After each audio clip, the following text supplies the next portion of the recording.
완성된 이 현장은 넓고 시원해 보이시죠? 전체 톤으로 시원해 보이는 그레이로 작업하다 보니까 무더운 여름에도 불구하고 상당히 편안하고 에어컨 틀지 않아도 시원해 보이죠. 밖에는 땡빛인데 이곳에 들어오는 순간 바로 시원한 느낌 들죠. 그런데 본래 현장 상황은 어땠을까 상상이 되나요? 현장 처음 도착했을 때 상황은 진짜 절망스러웠습니다. 그냥 바로 연장 들고 집에 가고 싶었습니다. 왜냐하면 현장은 동물병원인데 건물은 한옥집 같았습니다. 벽에 썩은 나무 기둥이 엎을려 있고 원래 출입문과 창문은 이런 곳에 판때기로 막아 놓았고 벽에는 에어컨이 걸려 있고 선풍기 걸려 있고 에어컨 배관이 선풍기 전선이 벽에 붙어 있었습니다. 썩은 기둥 따라 창문, 창틀, 문틀, 벽은 울퉁불퉁했다. 한옥집이었는 걸로 보이고 벽은 울퉁불퉁하고 바닥은 절반은 타일이 있고 절반은 그냥 맨바닥이요. 소비자는 이걸 벽에 타일 붙이고 문틀 제거하고 타일로 턱을 만들고 바닥은 물이 고이지 않게 문 쪽으로 구배를 만들어 달라고 하네. 참 현장 상황과 요구 상황이 거리가 너무 먼 것 같아서 그냥 도망가고 싶었지만 소비자가 원하면 뭘 못하겠나 그냥 소비자 앞에서 만족할 때까지 공사를 했습니다. 솔직히 바닥은 턱 같은 거 있고 심지어 턱 옆에 물도랑 같은 것도 있었다. 동물병원이라서 항상 물을 쓰기 때문에 그런가 현장 면적은 상당히 크다. 한 칸에 벽 타일 20박스 넘게 들어간다. 이런 곳은 전체적으로 수평대로 바닥 뚜껑이 잡으면 오차가 커진다. 나는 절대 큰 면적에서 수평대로 면을 닦지 않는다. 나는 큰 면적에서는 꼭 반드시 레벨기를 사용한다. 전체 면의 수평을 체크하고 물 내려가는 방향으로 높이를 낮춘다. 면 높이를 맞춘다. 반대면에서는 면 높이를 올린다. 그러면 전체 기울기가 나온다. 면적이 커서 문적으로 착오가 있을 수 있다. 그래서 부분 작업할 때는 수평대를 사용한다. 즉 부분 작업으로 공사할 때는 수평대를 쓴다. 이런 거는 진짜 경험이 중요할 때다.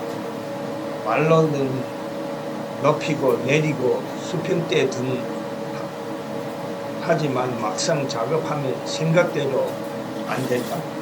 물이 여전히 고이고 타일도 비틀리고 면에 단차도 있고 정말 엉망진창이 된다.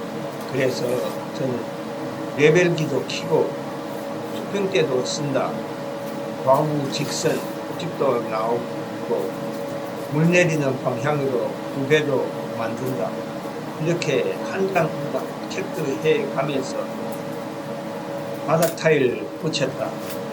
말로만 하는 게 아니라 행동 실력으로 아무리 험난한 현장 환경 속에서도 최상의 결과물이 나올 수 있도록 책임 있게 공사를 마무리했습니다. 지금은 타일에 매지를 넣고 있습니다. 매지는 타일 틈에 시멘트를 넣는 작업이다. 이 작업을 하는 이유는 벽과 바닥에 물이 들어가지 못하도록 막는 거다. 또 미관상도 좋다. 타일 내면 물 막으려면 바닥에 단 한 곳도 매지가 빠지면 안 된다. 매제가 깊게 들어가 있어야 바닥이 단단하다. 작업할 때 미관상 매지선만 막는 게 아니라 깊게 들어가야 매지가 물을 오랫동안 막을 수 있다. 그래야 실내에서 물 작업해도 바닥 내부 외부 빨리 마르고 건조가 잘 된다. 실내를 뽀송뽀송하게 유지할 수 있다. 매지가 탈락하고 타일 안에 물 들어가는 것 다 매지 수박겉 핥기처럼 넣어서 그렇다. 이건 작업자의 기술 문제이기도 하고 성의 문제이기도 하다. 바닥 타일 흔들리고 매지 사이에 검은 물이 고이고 질퍽하게 물이 튀어나오는 바닥 본 적이 있죠. 바닥 공사 매지 작업 망한 겁니다. 책임 없이 단순 미관 위에 작업하면 매지 작업은 망할 수밖에 없다. 이지민 역시는 쑥스럽지만 오랜 자랑스러운 개인 사업자로서 공사를 해왔습니다. 정말 많은 공사 과정에서 책임감이 얼마나 중요한지 느끼고 있습니다. 시간으로 책임감 살 수 없습니다. 돈으로도 책임감 살 수 없습니다. 책임감은 그냥 그 개인의 작업자의 양심입니다. 마음 놓고 생활하려면 공사 책임지는 개인 사업자 이진민 역신에 공사 맡겨주세요. 무더위, 여름 마음 놓고 생활하게 해드리겠습니다. 감사합니다. 이지민 욕실입니다. 전화는 010-6316-9862. 상담 전화는 무료입니다. 언제든지 전화 주세요. 상담 친절히 해드리겠습니다.